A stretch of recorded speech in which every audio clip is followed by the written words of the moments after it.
మీరు డ్రాయింగ్ చేయాలనుకుంటున్నారు కానీ మీ డ్రాయింగ్స్ ఇలా ఉంటున్నాయా? అయితే వీడియో మీకోసమే. ఈ వీడియోలో నేను మీ డ్రాయింగ్స్ని ఇక్కడ నుంచి ఇక్కడి వరకు ఎలా ఇంప్రూవ్ చేయాలో చెప్తాను ఇన్ 5 స్టెప్స్. మీరు ఇలా డ్రా చేయాలనుకుంటే మీ చేతిలో ఉన్న పెన్సిల్ని కంట్రోల్ చేయాలి. దీన్నే లైన్ కంట్రోల్ అంటారు. లైన్ కంట్రోల్ బాగాలేకపోతే మీ డ్రాయింగ్ ఇలా ఉంటుంది. లైన్ కంట్రోల్ బాగుంటే మీ డ్రాయింగ్ ఇలా ఉంటుంది.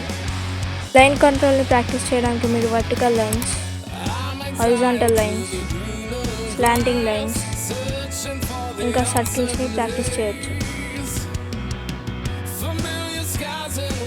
ఏ డ్రాయింగ్ని యాక్యురేట్గా డ్రా చేయాలన్నా దాన్ని బేసిక్ షేప్స్లో డివైడ్ చేయాలి. Like circles, triangles, rectangles, ovals etcetera. మీరు ఏ డ్రాయింగ్ని డ్రా చేయాలన్నా బేసిక్ షేప్స్ని వాడాలి, లేకపోతే ఆ డ్రాయింగ్ యాక్యురేట్గా రాదు. దీన్ని ప్రాక్టీస్ చేయడానికి మీరు normal shapes like triangles, squares, rectangles, సర్కిల్స్ని ప్రాక్టీస్ చేయొచ్చు. లెన్స్ మన డ్రాయింగ్లో ఉన్న ఫీచర్స్ని ఎక్కడ ప్లేస్ చేయాలో తెలియడానికి వాడతాం. ఫర్ ఎగ్జాంపుల్ ఈ డ్రాయింగ్లో ఈ బర్డ్ అయినా ఎక్కడ ప్లేస్ చేయాలో తెలియడానికి గైడ్లైన్స్ని వాడతాం. ఫర్ ఎగ్జాంపుల్ మీరు ఒక హ్యూమన్ బాడీని డ్రా చేయాలనుకుంటే దాని గైడ్లైన్స్ ఇలా ఉంటాయి.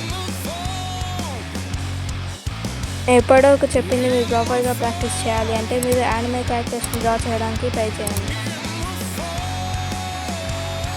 సక్సెస్ ఎవరికి ఫాస్ట్గా రాదు, దానికి పేషెన్స్ ఇంకా టైం కావాలి. మీ డ్రాయింగ్స్ యాక్యురేట్గా రాకపోతే వరి కాకండి. ఇన్ఫర్మేషన్ ఇచ్చాను కదా, సబ్స్క్రైబ్ చేసుకోండి.